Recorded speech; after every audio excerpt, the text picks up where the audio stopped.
ce journal, nous irons à Bondoukou où le ministre de la Construction, du Logement, de l'Assainissement et de l'Urbanisme a donné le top départ du programme des logements sociaux dans la région du Boukani. Le programme initié par le gouvernement ivoirien vise à combler le déficit de logements.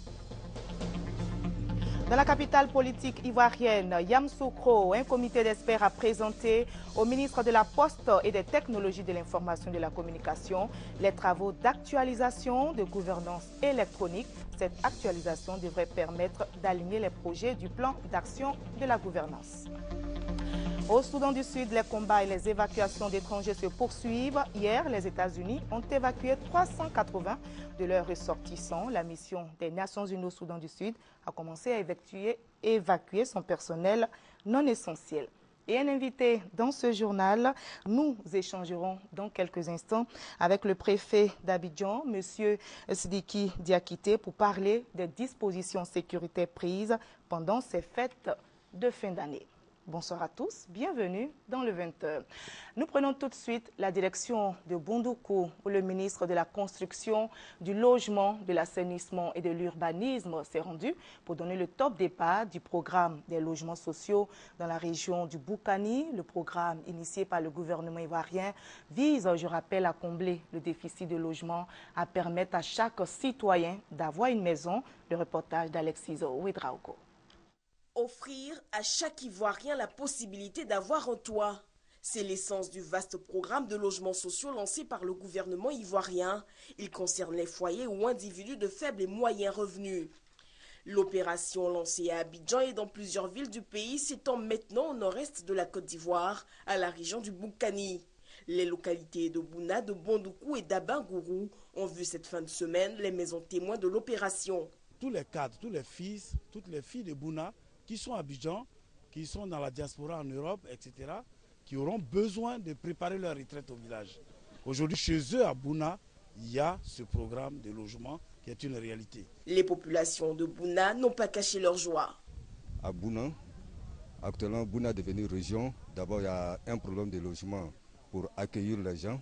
Il y a un problème de logement pour la jeunesse. Si aujourd'hui, nous voyons déjà une maison témoin, nous sommes vraiment rassurés que la promesse du président va tenir. À Bondoukou, étape 2 de la tournée, le ministre des Ressources halieutiques, Kobena Adjoumani, fils de la région, n'a pas voulu se faire compter l'événement. C'est une fierté légitime de savoir que désormais à Bondoukou, nous aurons des logements qui vont coûter moins et qui vont permettre à nos parents de disposer de maisons.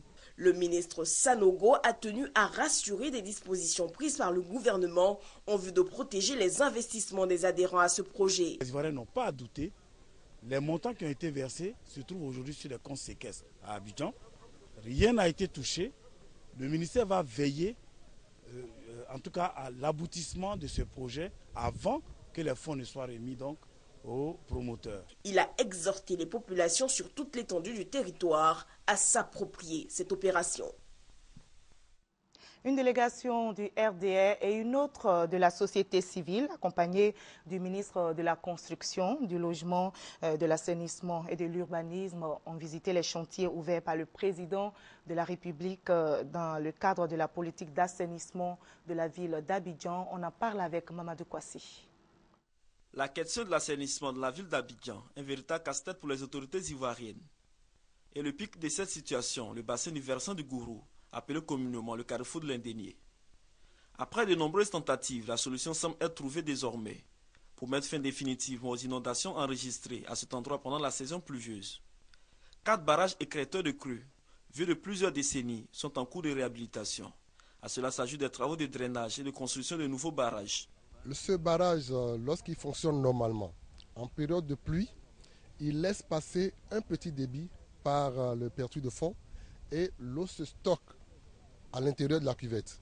Et c'est seulement à la fin de la pluie que le barrage se vide progressivement. S'il n'y avait pas ce barrage, toute la quantité d'eau qui arrive serait déversée directement au carrefour de l'Indénié. Le coût total de ces projets, 17 milliards de francs CFA, financés à la fois par la BAD et le gouvernement ivoirien. Ce sont ces différents chantiers qui ont attiré l'attention de la direction du Rassemblement des Républicains, RDR, accompagnée de la société civile, des femmes de marché et de la chefferie traditionnelle. d'Adjamé Agban au rond-point de la gendarmerie d'Abobo, en passant par le plateau d'Okui. Ils ont pu apprécier les travaux menés par le gouvernement. Ce que nous avons vu aujourd'hui, c'est ce que les Abidjanais ne voient pas, ce que les Ivoiriens ne voient pas. Mais c'est de là où le chef de l'État a vu. Et les effets de ce qu'on ne voit pas, nous le ressentons tous les jours. Et c'est ce qui est en train d'être traité. Le ministre en charge de l'assainissement a rassuré ses invités de la volonté du gouvernement de finir les travaux dans le temps. Il faut faire des travaux sérieux en amont qui vont permettre un jour aux Ivoiriens d'être tranquilles sur ce site. L'assainissement coûte très cher et que effectivement tous les décideurs politiques n'aiment pas investir là-dessus parce qu'en général on ne voit pas. Il n'y a pas de dividendes politiques immédiates. Dans 24 mois, le bassin de Gourou ou le carrefour de l'Indénié aura un autre visage, plus beau et plus séduisant sûrement. Reste désormais une campagne de sensibilisation des populations pour le bon usage de ces canaux d'évacuation qui seront pour certains à ciel ouvert. Les ingénieurs du génie civil veulent participer à la reconstruction de la Côte d'Ivoire. Ils viennent de tenir une rencontre ici même à Abidjan. Pour réaliser leur ambition, ils misent sur l'unité et le travail. Les ingénieurs du génie civil de Côte d'Ivoire affichent en tout cas une détermination à contribuer au succès du programme national de développement entrepris par le gouvernement, nous explique Fatou Fofana. Lors de cette rencontre, plusieurs aspects ont été évoqués, notamment le statut de l'ingénieur du génie civil, la place de l'ingénieur du génie civil dans les bâtiments et travaux publics, du secteur privé et de l'administration, et la formation continue. Au terme de ces réflexions, les quelques 200 participants à la rencontre se sont donnés pour objectif de redonner sa place à l'ingénieur du génie civil, celle de précurseur du développement infrastructurel. L'ambition du président de la République, le président Alassane Ouattara, c'est de faire de la Côte d'Ivoire en 2020, faire de la Côte d'Ivoire un pays émergent. Et la place des infrastructures est très importante parce que le support du développement, ce sont les infrastructures. Pour le gouverneur du district d'Abidjan, initiateur de la rencontre, les enjeux sont énormes. Une dynamique nouvelle vient de naître. Elle nous appelle à une responsabilité dense et sérieuse, puisque chacun de nous n'a plus droit au repos. En somme, les ingénieurs du génie civil de Côte d'Ivoire ne comptent pas rester en marge du développement de leur pays. Ils ont décidé de jouer pleinement leur partition. Et dans la capitale politique ivoirienne, Yamoussoukro, un comité d'experts a présenté au ministre de la Poste et des Technologies de l'Information et de la Communication les travaux d'actualisation de gouvernance électronique. Cette actualisation devrait permettre d'aligner les projets du plan d'action de la gouvernance électronique et du cadre stratégique de la réforme administrative. Le reportage sur place de Gabriel Zani. C'est en octobre 2011 que le projet de gouvernance électronique a été lancé. Par ce projet, le gouvernement veut développer une administration moderne pour faciliter la vie aux populations.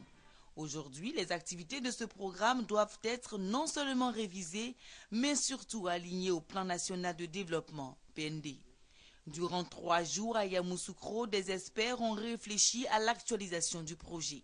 Je reste convaincu que les projets retenus par les différentes commissions en vue de moderniser le fonctionnement de l'administration, de bâtir et renforcer les socles de la gouvernance électronique, contribueront sans aucun doute à l'ambition si chère du gouvernement de faire de la Côte d'Ivoire un pays émergent. Les travaux des experts ont été remis au ministre Bruno Nabangye-Koné. La gouvernance électronique permet d'évaluer les besoins des administrations publiques et d'améliorer la compétitivité. Le plan national de développement prévoit 50 milliards de francs CFA pour les projets de la gouvernance électronique d'ici à 2015. La réalisation de l'actualisation du schéma directeur de la gouvernance électronique offre un cadre d'analyse et de concertation globale qui implique de façon inclusive toutes les parties prenantes, notamment les partenaires techniques et financiers et la société civile. À l'issue des travaux, les experts recommandent la mise en place de l'observatoire des TIC et le guichet unique de l'administration, ce qui permettra aux citoyens de s'adresser une seule fois à l'administration publique. La quinzaine de l'environnement initiée par le ministère de l'Environnement, de la Salubrité urbaine et du Développement durable dans les écoles vient de s'achever. Le bilan, selon le ministre, est satisfaisant. Les élèves sensibilisés pendant plusieurs jours ont été invités à entretenir leur cadre de vie, surtout à protéger l'environnement. Les explications de Serge Coléard. Dans la poubelle, je dis dans la poubelle. La quinzaine de l'environnement pour cette édition 2013 a pris sa source dans les rangs des enfants. Ces gamins des écoles primaires dont l'esprit encore innocent peut être façonné pour en faire les éco-citoyens de demain. L'éducation est un atout du développement durable. C'est pourquoi les écoliers des communes du district d'Abidjan ont été l'objet d'une sensibilisation assidue pendant plus d'une semaine. Comme on a pu le constater au groupe scolaire méthodiste de la Riviera à Touban, les experts du ministère de l'Environnement et du Développement durable, avec le soutien de Miss F, Miss Environnement, ont donné aux enfants tout le sens du thème « Changeons de comportement pour mieux protéger l'environnement ». Cette campagne m'a fait retenir qu'il faut jeter les ordures dans les poubelles, qu'il ne faut pas salir les maisons, balayer devant les maisons et rester dans un environnement sain et propre. Il faut protéger notre environnement parce que demain, il pourra servir à des générations futures. Pour le ministre, le bilan de cette quinzaine de l'environnement est satisfaisant. Aujourd'hui, nous avons beaucoup de soutien. Et lorsque nous croisons un citoyen qui pose un acte qui va contre la préservation de l'environnement en jetant par exemple un chewing-gum ou bien un Kleenex, dès qu'on lui dit de ramasser, il ne fait pas d'histoire, il ramasse et tout honteux, il va le remettre ailleurs. Donc je pense qu'il y a quand même un renversement de tendance et que si nous poursuivons dans ce sens, d'ici quelques années, la préservation de l'environnement ne sera plus un problème en Côte d'Ivoire. La quinzaine de l'environnement, on peut le dire, a été une réalité au groupe scolaire méthodiste de la Riviera, une école où la propriété n'est pas un vain mot. Yamoussoukro a abrité en fin de semaine dernière les premières journées nationales, des journées nationales de valorisation de l'agriculture, des ressources animales et halieutiques. Le président de l'Assemblée nationale, Guillaume Soro, présent à ces journées, a invité les Ivoiriens à s'investir dans l'agriculture. La fête de Noël, c'est après-demain, mercredi 25 décembre. Les enfants de la commune d'Odiéné, dans le nord-ouest de la Côte d'Ivoire, sont heureux. Ils ont déjà reçu la visite du Père Noël et c'est une initiative du maire de la commune qui a offert aux enfants plusieurs jouets. Le reportage sur place d'Herman Niamien. Pour la première fois à Odiéné, les enfants de la commune ont pu voir et toucher le Père Noël. Mais mieux, ils ont été comblés de présents. Le Père Noël est arrivé dans cette cité, les bras chargés de cadeaux. Environ 2000 enfants ont pu bénéficier du geste du Père Noël. À travers cette initiative du conseil municipal, le maire Nassenema Touré entend permettre aux enfants de sa commune de passer une Noël inoubliable. La nouvelle équipe municipale a décidé d'apporter un peu de joie dans le cœur des enfants de la commune d'Odiéné. C'est pour inciter les enfants au bon travail à l'école, au respect des parents, au respect des adultes et à un bon comportement. Outre les meilleurs élèves des établissements primaires d'Odiéné, les pensionnaires de l'orphelinat Pietro Bonilli, ceux du centre social et les enfants hospitalisés en pédiatrie à l'hôpital d'Odiéné ont également reçu de nombreux cadeaux. Je vous dis merci pour tous ces cadeaux. Merci, Madame le maire. Je suis content des cadeaux. Je remercie Madame le maire. Pour aller plus loin dans ses actions, le maire d'Odiéné a envoyé 50 enfants de sa commune passer le congé de Noël dans des familles ébriées à Makori. Cette action s'inscrit dans le projet de jumelage entre les communes d'Odiéné et de Makori. Un jumelage qui a pour objectif de promouvoir les échanges culturels, économiques et surtout la cohésion sociale entre les différents peuples de Côte d'Ivoire. Et les Ivoiriens préparent les fêtes de fin d'année. On s'apprête en tout cas comme on peut pour accueillir la nouvelle année. Les marchés et les magasins grouillent de monde. Les embouteillages sont partout visibles dans le district d'Abidjan. Suivons ce reportage de Serge Coléard. Grand marché d'Abobo. Nous sommes à quelques heures de la fête de Noël. Il est 11h ce lundi 23 décembre quand des véhicules d'approvisionnement en vivrier font leur entrée dans le marché. On est quitté à Jeune là, hier à 22h. On prend les produits vivriers, tels que la banane. On vient livrer les femmes.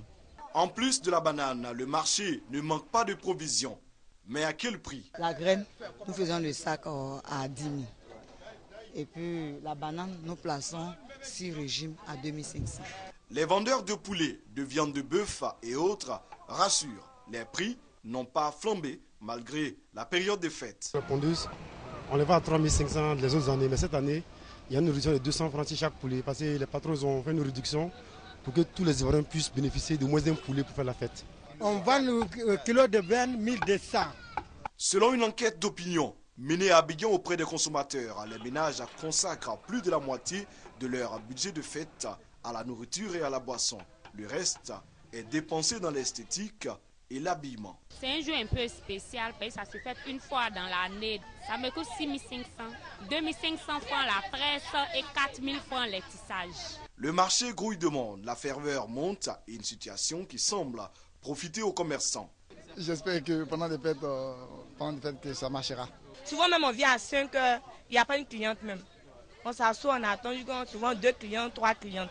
Les ménagères, quant à elles, crient parfois à la surenchère. La période, elle n'est pas trop bénéfique parce que beaucoup de choses sont chères. Il faut qu'on essaye de faire diminuer le prix des denrées alimentaires pour que tout le monde puisse en avoir et puis en acheter et que sa famille puisse manger. Malgré les difficultés, les Abidjanais se disent prêts à passer d'agréables moments de fin d'année en famille. Aussi, chacun essaie de consacrer le maximum d'argent à la réussite de la fête. Et quelles sont les dispositions sécuritaires prises pour permettre à tous les Ivoiriens de passer de belles fêtes? Nous avons justement avec nous sur ce plateau le préfet d'Abidjan, M. Sidiki Diakité. Bonsoir, M. Diakité, d'être avec nous sur ce plateau. Bonsoir, madame. Alors, les Ivoiriens passeront-ils des fêtes de fin d'année paisibles? Sinon, si vous voulez, quelles sont les dispositions sécuritaires que vous avez prises? Merci, madame.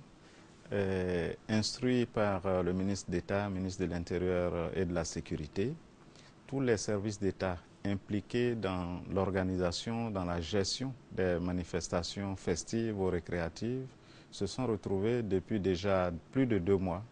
Des séances de travail ont été organisées, un poste de commandement opérationnel a été mis en place et les experts de ce poste de commandement opérationnel ont procédé à une visite.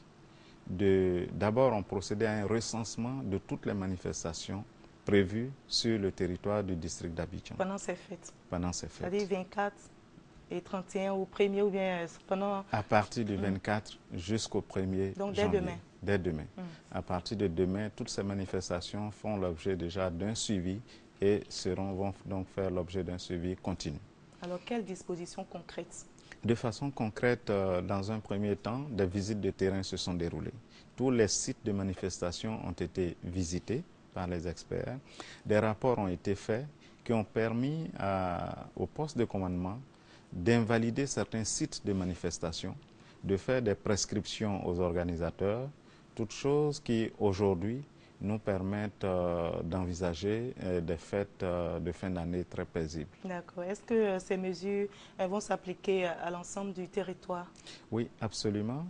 Un dispositif réglementaire a été mis en place par le ministre d'État, ministre de l'Intérieur et de la Sécurité, et tous les préfets de Côte d'Ivoire sont aujourd'hui instruits de faire en sorte que ces différents dispositifs soient respectés, parce qu'ils portent sur la gestion des différentes manifestations, autant au plan sécuritaire qu'au plan des secours aux foules qui participent à ces manifestations.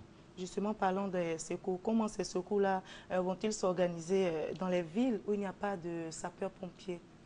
Il faut dire que même lorsqu'il n'y a pas de sapeurs-pompiers, depuis déjà plusieurs années, l'Office national de la protection civile procède à la formation en compagnie du GSPM, du groupement des sapeurs-pompiers militaires, à la formation de secouristes brevetés, qualifiés donc, qui sont éparpillés sur l'ensemble du territoire national. En outre, la Croix-Rouge dispose de brigades à l'intérieur du pays qui peuvent être sollicitées à tout moment, comme cela a d'ailleurs été le cas au niveau d'Abidjan, où les équipes du groupement des sapeurs-pompiers, les équipes du SAMU et les équipes du ministère de la Santé vont avoir le soutien d'un nombre important de secouristes de la Croix-Rouge de Côte d'Ivoire pour mettre à portée des populations les secours en cas de besoin. Alors, dernière question, M. Diakité, les feux d'artifice Les pétards sont-ils autorisés? Non, madame. Et qu'est-ce qui est prévu donc pour les empêcher? Il va y avoir dans quelques jours d'ailleurs, parce que parmi les activités menées par ce poste de commandement opérationnel, il y a la détermination de plans de circulation dans la ville d'Abidjan. Donc, dans quelques jours, un certain nombre de communiqués vont passer pour indiquer aux populations les voies qui sont fermées à la circulation pour cause de leur dangerosité, les voies de dégagement qui permettent aux populations, après les différentes manifestations, de regagner tranquillement leur domicile, qui vont aussi leur indiquer le positionnement des postes médicaux avancés. Ça, c'est aujourd'hui nouveau dans le dispositif. Il s'agit de mettre en place des équipes médicales composées avec plusieurs composantes pour apporter les secours sur les lieux mêmes des manifestations. Toutes ces indications seront données, de même que les communiqués vont préciser la réglementation en matière de feux d'artifice, en matière de pétards. Les pétards sont interdits. Pour l'heure, en tout cas, il n'y a aucun changement. Merci beaucoup, M. Diakité, d'avoir répondu à nos questions. Merci. Et je voudrais profiter pour passer un message de M. le ministre d'État en cette période de fin d'année. Et le constat a été fait aujourd'hui que les populations, de plus en plus, ignorent un certain nombre de règles qui, malheureusement, nous portent préjudice. Il s'agit du non-respect des feux tricolores. Il s'agit même de la circulation quelquefois en sens inverse. Et tout cela, quelquefois, nous amène à des conséquences désastreuses. C'est un message à beaucoup de prudence. À beaucoup de prudence, à beaucoup de tempérance et à beaucoup de discipline. Et tout ceci pour passer de très belles fêtes. De fin d'année. Et je voudrais appeler l'attention des organisateurs de manifestations de ne pas lancer l'organisation de leurs manifestations sans s'en être référé au poste de commandement opérationnel qui pourra leur faire des visites de terrain, leur faire des prescriptions pour leur permettre de recevoir le public qu'ils invitent à leur cérémonie dans de bonnes conditions et les libérer dans de bonnes conditions. Merci beaucoup, M. Diakité. Je pense que vous avez été entendu. Merci, madame.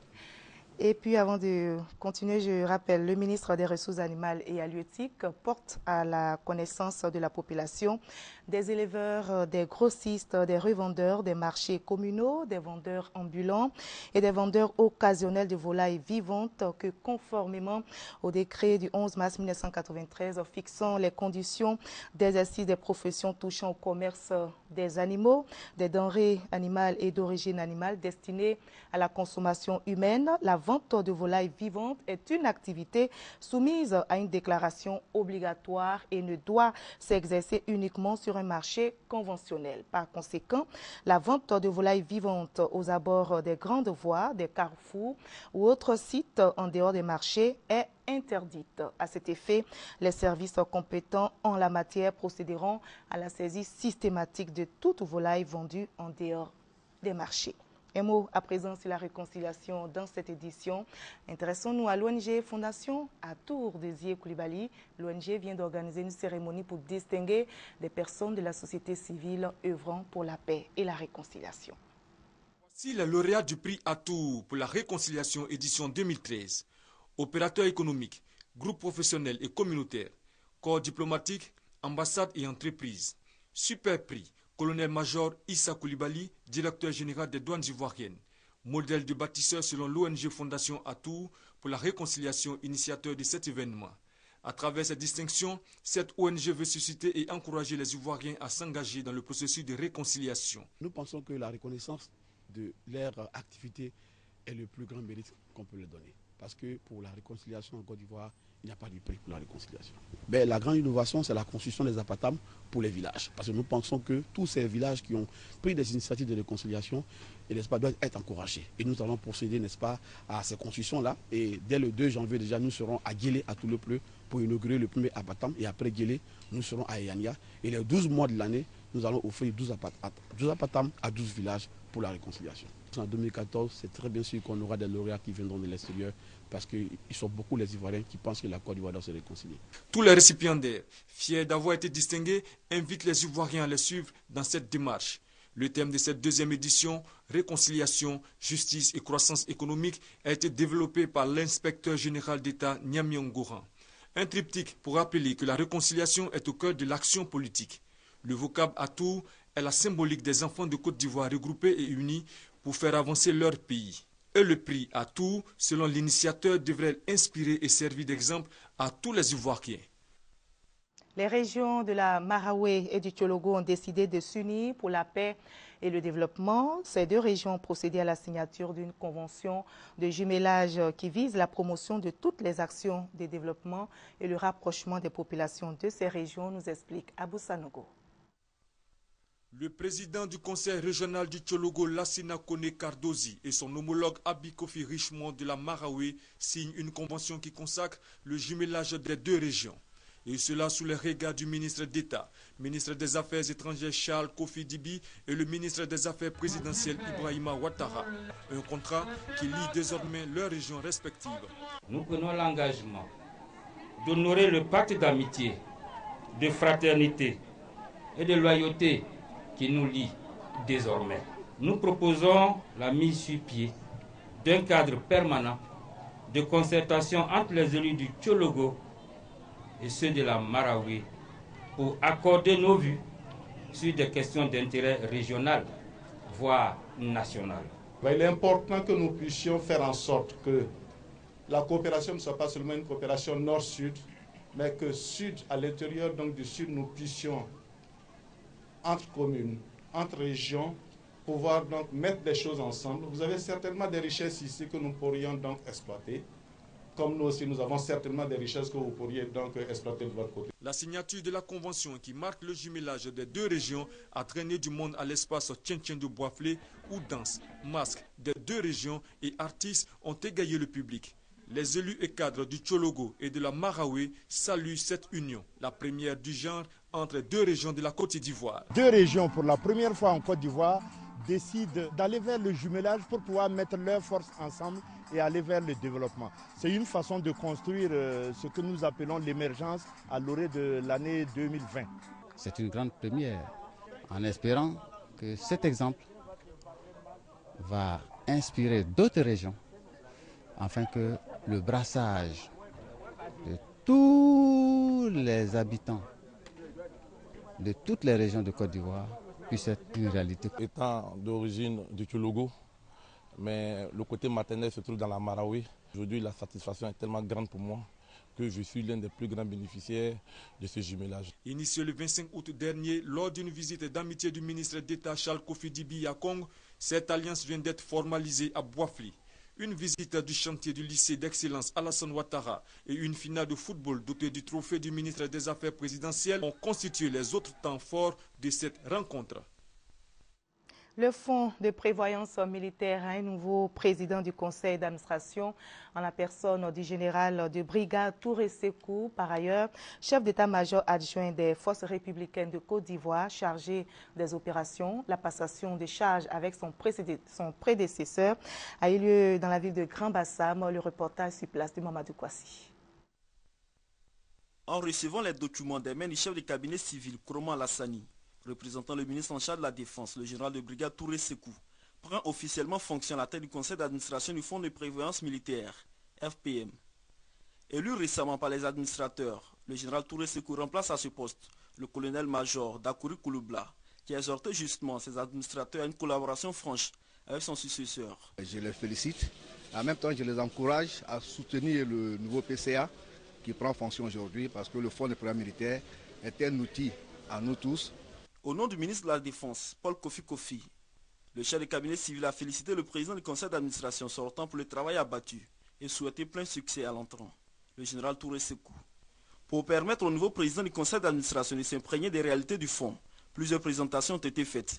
D'abord par le directeur général par intérim du Fonds de prévoyance militaire, le colonel Konan Kwame, ensuite par les directeurs, chacun dans son domaine de compétences. À l'issue, le général Touré Sekou s'est dit être à l'écoute du comité de direction pensant relever les défis du moment, entend poursuivre l'œuvre entamée par son prédécesseur. Je viens à la tête du FPM sous le signe de la continuité, parce que j'estime qu'il y a un travail énorme qui a été abattu par mes prédécesseurs Il s'agit pour moi, en venant à la tête donc, du conseil d'administration, d'apporter ma modeste pierre à la construction de cet édifice qu'est le Fonds de prévoyance militaire. Société de secours mutuel de prévoyance, le Fonds de prévoyance militaire créé en 1985 a pour mission principale d'assurer un bien-être sanitaire et social aux militaires, aux gendarmes et à leurs gérants droit. La Côte d'Ivoire a un nouvel ambassadeur en Guinée équatoriale. Son Excellence, Mme Fatoumata Touré, a présenté récemment ses lettres de créance au président équato-guinéen Teodoro Obiang Nguema. Mme Fatoumata Touré est le tout premier ambassadeur ivoirien dans le pays. La Côte d'Ivoire et la Guinée équatoriale entretiennent des relations de coopération dans divers domaines, notamment le pétrole, les mines, l'industrie. Au Soudan du Sud, les combats et les évacuations d'étrangers se poursuivent. Hier, les États-Unis ont évacué 380 de leurs ressortissants. La mission des Nations Unies au Soudan du Sud a commencé à évacuer son personnel non essentiel. Le président Salva Kiir annonce que la ville de Mort aux mains des rebelles sera reprise par l'armée soudanaise. Et puis, connu pour avoir inventé le fusil d'assaut soviétique AK-47, Kirill Kalachnikov est mort aujourd'hui à l'âge de 94 ans. Son arme a été produite à près de 100 millions d'exemplaires à travers le monde. C'est ici que l'on s'arrête. Merci à vous tous de nous avoir suivis. À 23 h, un nouveau journal avec Hamza Diaby.